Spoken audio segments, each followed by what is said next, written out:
নমস্কার, জয়শ্রী গণেশ। আপনাদের প্রত্যেককে জানাই স্বাগতম আজকের বিশেষ পর্বের অনুষ্ঠানে। আজকে আলোচনা করব শনির সঞ্চার নিয়ে। আপনারা প্রত্যেকেই অনেকেই জানেন এবং অনেকের মধ্যে নানা রকম দ্বিধা যে অ্যাকচুয়ালি সাড়ে সাথে কোন কোন রাশির তৈরি হচ্ছে। না, মিথুন রাশি নিয়ে আলোচনা করব তো আজকে। মিথুন রাশির না সাড়ে সাথী চলছিল, আর না আপাতত মিথুন রাশি সাড়ে সাথী চলবে।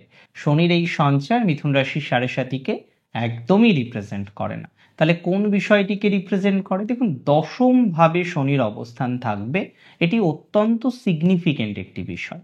আপনারা হয়তো জানেন শনির তিনটি দৃষ্টি থাকে, তৃতীয়, সপ্তম এবং দশম। তাহলে দশম দৃষ্টি কেন? অন্যান্য গ্রহের তো দশম দৃষ্টি থাকে না। অ্যাসপেক্ট ইজ ডিফারেন্ট, দৃষ্টি ইজ ডিফারেন্ট। দশম দৃষ্টি অত্যন্ত গুরুত্বপূর্ণ এবং কর্মকারক গ্রহের ক্ষেত্রেই এই তৃতীয় বা দশম দৃষ্টি থাকা সম্ভব, সেটি কিন্তু বারবার আমরা লক্ষ্য করতে পেরেছি। দেখুন, মিথুনের দশমে শনির অবস্থান থাকবে, তো এটি অত্যন্ত সিগনিফিকেন্ট একটি বিষয়। অনেক ক্ষেত্রে আমরা দেখতে পারবো মিথুন রাশির জাতক জাতিকাদের বিস্তর পজিটিভিটি কিছু কিছু ক্ষেত্রে বাড়বে, আর কিছু কিছু ক্ষেত্রে আমাদের জাস্ট একটু হয়তো অপেক্ষা করতে হতে পারে।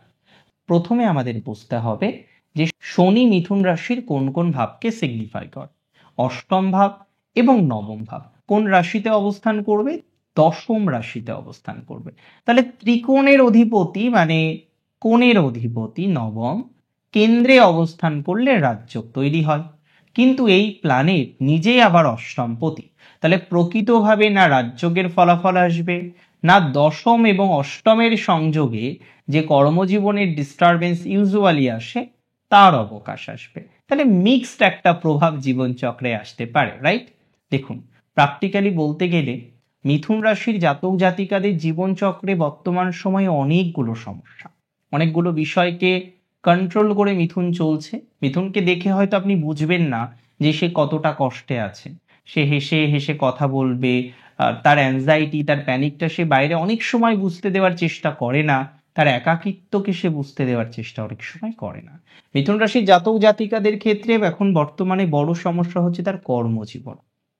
চাকরি হয়তো করছে, হয়তো একটা ব্যবসাতেও যুক্ত, কিংবা কোনো একটা সেলফ প্রফেশনের সাথে কানেক্টেড রয়েছে, কিন্তু তার গতি কোথাও যেন একটা জায়গায় গিয়ে থেমে গিয়েছে। সেই গতি আর এগোতে চাইছে না, সে আর ডেভেলপমেন্ট করতে পারছে না। একটা জায়গায় গিয়ে সে জাস্ট থেমে গিয়েছে, না এগোতে পারছে না পিছোতে পারছে। একটা জায়গায় গিয়ে তার এত বেশি লাইবিলিটিস মিনস তার দায়িত্ব, এত বেশি দায়িত্ব কর্তব্য মিথুন রাশির জাতক জাতিকাদের অনেকেরই আমরা দেখতে পাচ্ছি, কিন্তু মানিটারি প্রবলেম আছে। এবং এটি কিন্তু খুব গুরুত্বপূর্ণ একটি বিষয় যে মিথুন রাশির অনেকেরই এই মানিটারি প্রবলেমের মধ্যে দিয়ে কন্টিনিউ করতে হচ্ছে। দেখুন, আমি আপনাদের একটা কথা খুব দায়িত্ব নিয়ে বলছি, মিথুন রাশির জাতক জাতিকাদের যারা চাকরি করেন, একটু হার্ডওয়ার্ক বেশি করতে হচ্ছে ইদানিং কালে। তার সাথে সাথে শত্রুতা। আপনি কি দেখছেন? আপনার ডেস্কের পাশে যিনি বসেন তিনি শত্রুতা করছে। আপনার বস এতদিন আপনার ফেভারেই ছিল, তিনিও ইদানিং তার কথাবার্তার টোনগুলো খুব একটা পছন্দসই নয়, তিনিও আপনার সাথে শত্রুতা করছে। না জানি এরকম আরো কত মানুষ আপনার সাথে বারংবার শত্রুতা করার চেষ্টা করছে। আমি একটা কথা আপনাদের খুব দায়িত্ব নিয়ে বলতে চাই, খুব দায়িত্ব নিয়ে বলবো, রাশি যদি আপনার মিথুন হয়ে থাকে, এটা জেনে রাখুন শনির এই সঞ্চার আপনাকে গ্রোথ দেবে। আপনার কর্মজীবনের ক্ষেত্রে আমরা অনেকগুলো বিষয়ে দক্ষতা বৃদ্ধিপ্রাপ্ত হতে দেখব। অনেকেই অ্যাপ্রাইজাল পাবেন, বাট উইথ সাম কন্ডিশন। খুব ভালো করে বুঝুন, গ্রোথ আপনার হবে, সুযোগ আপনার আসবে, কিন্তু কিছু কন্ডিশনের মধ্যে দিয়ে আপনাকে যেতে হবে। হয়তো এটার সাথে সাথে আরো একটা কাজ এক্সট্রা করে দিতে হলো, তারপরে আপনাকে অ্যাপ্রাইজাল দিল। তার মানে আপনি যে সুযোগ পাবেন না তা কিন্তু নয়। You will get opportunities, that is very sure, but with some condition, with some terms and condition আপনার সেই অ্যাপ্রাইজাল, আপনার সেই সুযোগ, আপনার সেই প্রমোশন, আপনার সেই গ্রোথ, সেটা কিন্তু আসবে। অনেকেই তো স্বনিয়ন্ত্রিত পেশায় আছেন, চাকরি করেন না, কিন্তু স্বনিয়ন্ত্রিত পেশায় সংযুক্ত আছেন। যে সমস্ত জাতক জাতিকারা এই ধরনের স্বনিয়ন্ত্রিত পেশার সাথে সংযুক্ত, তাদের কিন্তু যথেষ্ট পজিটিভিটির জায়গা আমরা কিন্তু লক্ষ্য করতে পারবো। আমি খুব দায়িত্ব নিয়ে বলছি, যারা এই ধরনের বিষয়ে যুক্ত রয়েছেন, এই ধরনের বিষয়ে সংযুক্ত আছেন, তাদের কিন্তু পজিটিভিটির মাত্রাটা বৃদ্ধিপ্রাপ্ত হবে। অনেক ক্ষেত্রে আমরা লক্ষ্য করতে পারবো আপনাদের স্বনিয়ন্ত্রিত পেশায়, দেখুন এতদিন প্রফেশন করছিলেন, এটা নয় হঠাৎ করে 180 ডিগ্রি ঘুরে যাবে, এটা তো সম্ভব নয়। তবে অন্তত পক্ষে এখন যেভাবে আপনি কন্টিনিউ করছেন, এই পরিস্থিতি থেকে একটা বেটার পরিস্থিতি আপনার জীবনচক্রে আসবে, এতটুকু শিওরিটি আমি আপনাকে প্রোভাইড করছি। এতটুকু শিওরিটি আমি আপনাকে দিচ্ছি যে এই পরিস্থিতি থেকে বেটার একটা পরিস্থিতি আপনি সেলফ প্রফেশনে তৈরি করতে পারবেন। তবে পরিশ্রম কিন্তু মিথুনের বাড়বে। শনি 10th হাউসে থাকলে রেসপন্সিবিলিটি বাড়ায়, পরিশ্রমকে বৃদ্ধিপ্রাপ্ত করে। যেভাবে চলছে দেখবেন দায়িত্ব কর্তব্য সেগুলো আস্তে আস্তে আস্তে আস্তে বাড়তে থাকবে, যার প্রভাবে আপনার সম্মানও বাড়বে, আপনি ভালো অ্যাপ্রাইজালও পাবেন। বাট টেনশন পুরোপুরি মিনিমাইজ হচ্ছে না, টেনশন পুরোপুরি কিন্তু আপনাদের কমবে না।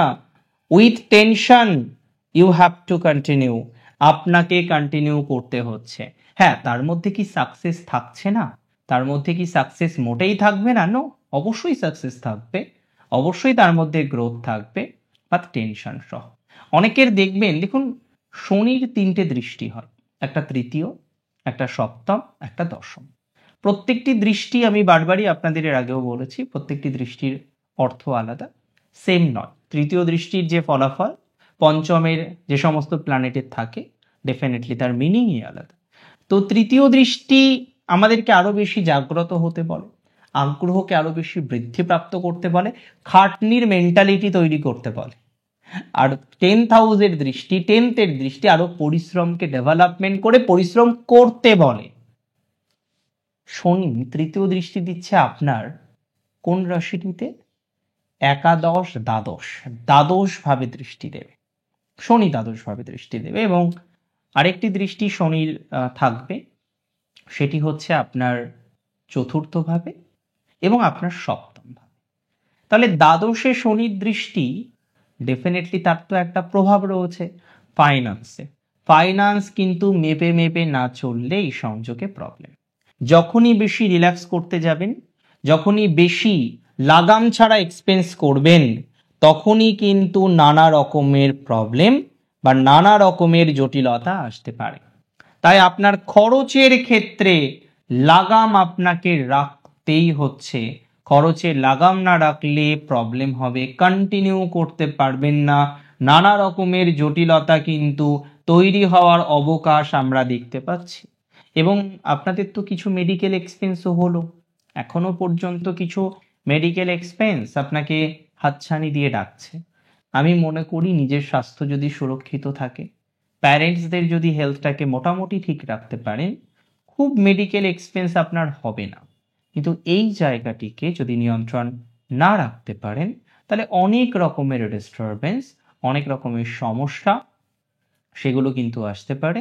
আসার একটা প্রবণতা আমরা কিন্তু ইউজুয়ালি লক্ষ্য করতে পারছি বা ইউজুয়ালি দেখতে পাচ্ছি। রাশি মিথুন যদি আপনার হয়ে থাকে, মিথুনের সব দিক থেকে নেগেটিভ এটা কিন্তু একদমই নয়। মিথুন রাশি জাতক জাতিকাদের সব দিক থেকে যে নেগেটিভ হবে, ডোন্ট থিঙ্ক সো, একদমই সেটা ভাববেন না। আমি দায়িত্ব নিয়ে বলছি যে মিথুন রাশির এই স্যাটার্নের যে 4th হাউস অ্যাসপেক্ট থাকবে, পড়াশোনাকে কিন্তু কিছুটা দায়িত্ব বৃদ্ধি করতে হেল্প করবে, যে না এবার আমাকে পড়তে হবে, প্যারেন্টসদের জন্য কিছু করতে হবে। এই যে এন্থুটা তো দরকার, এই আগ্রহ এবং শুভ চেতনা দরকার। এই চেতনা যতক্ষণ না পর্যন্ত একটা শিশুর হৃদয়কে মুখরিত করে, ততদিন একটা শিশু মারাত্মক জায়গায় পৌঁছতে পারে না। শনির এই 10th-এ অবস্থান সেই জায়গাটিকে এনহান্স করতে সহযোগিতা করবে, আপনার মনের মধ্যে কোথাও যেন পড়াশোনার প্রতি আগ্রহ বৃদ্ধি করতে হেল্প করবে। এবং এটা ঠিক, যারা হায়ার এডুকেশনে আছেন অনেকেই এই সময় পরিকল্পনা করতে পারে যে স্ট্রিম চেঞ্জ করতে হবে। বর্তমান যে স্ট্রিমে আছেন সেটা হয়তো অতটা ভালো নয়, সেই স্ট্রিম থেকে বেরোনোর চেষ্টা প্রচেষ্টা থাকতে পারে, বাট আমি আপনাকে একদমই সেটা সাজেস্ট করছি না। কারণ 2 বছর, 2.5 বছর, 3 বছর পড়ার পর আর 1-1.5 বছরের জন্য স্ট্রিম চেঞ্জ করা, এটা আমার ব্যক্তিগতভাবে মনে হয় হয়তো এক প্রকারের মূর্খামি হতে পারে। তো সেটা আমি করতে বারণ করব। এই ধরনের ডিসিশনগুলো ভালো নয়। লাস্ট পর্যন্ত এটাকেই কমপ্লিট করুন, যতটা কমপ্লিট করা যায় সুস্থভাবে স্বাভাবিকভাবে সেটাকে কমপ্লিট করে এগোনোর চেষ্টা করুন। আমার মনে হয় তাতে গ্রোথ বাড়বে, তাতে অপরচুনিটিস অনেক বেশি তৈরি হতে পারে বা অনেক বেশি তৈরি হবে। এবং যদি রাশি আপনার নিশ্চিতভাবেই হয়ে থাকে মিথুন রাশি, আমরা দেখতে পারবো এই সঞ্চারে ম্যারেজ লাইফ কিন্তু প্রভাবিত হবে। এবং এক্ষেত্রে ম্যারেজের জটিলতা যদি থেকে থাকে, সেক্ষেত্রে সমস্যা কিন্তু সহজে মিটতে চাইবে না। আপনাকে বারবার একটা বিষয় নিয়ে পড়ে থাকতে হবে, বারবার একটা বিষয় নিয়ে আলোচনা করতে হবে, বারবার একটা বিষয় নিয়ে বলতে হবে। সেখানে বলে না যে বারবার যদি আমরা একটা পাথরকে একটা মাটির পাত্র দ্বারাও ঘষি, পাথরটাও কিন্তু একটা সময় ক্ষয় হয়ে যায়। তো সিগনিফিকেন্টলি সেই মানুষটির মনকে গলানোর জন্য আপনাকে অনেক প্রচেষ্টা করতে হবে। It's not very easy task. এটা আপনি ইউজুয়ালি খুব সহজে করতে পারবেন বলে মনে হচ্ছে না, তবে চেষ্টা থাকলে হবে। চেষ্টা থাকলে আলটিমেটলি কমপ্লিট করতে পারবেন বলে মনে করছি, এবং সেটা পারমিসেবল, সেটা হবে। দেখুন, শনি 10th মধ্যম। আমরা বেশ কিছু পুস্তক অধ্যয়ন করেছি, জ্যোতিষা কলঞ্জিয়াম, সুন্দরানন্দ জ্যোতিষ কাব্য, ইয়াবানা জাতকা, বিভিন্ন পুস্তকে যখন আমরা ট্রানজিট নিয়ে আলোচনা করেছি বা আলোচনা দেখার চেষ্টা করেছি, সেখানে 10th হাউসে শনিকে মধ্যম প্রকৃতির বলা হয়েছে। পরিশ্রম, সাকসেস, সিম্পল।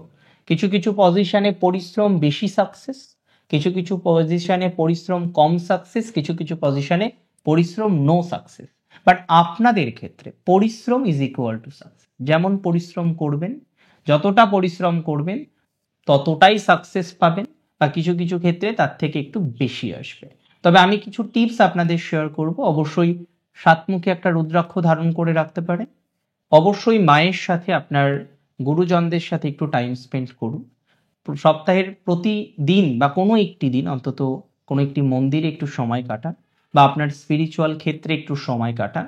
মাইন্ডটাকে একটু রিল্যাক্স রাখুন, একটু আধ্যাত্মিকতার জায়গা থাকুক।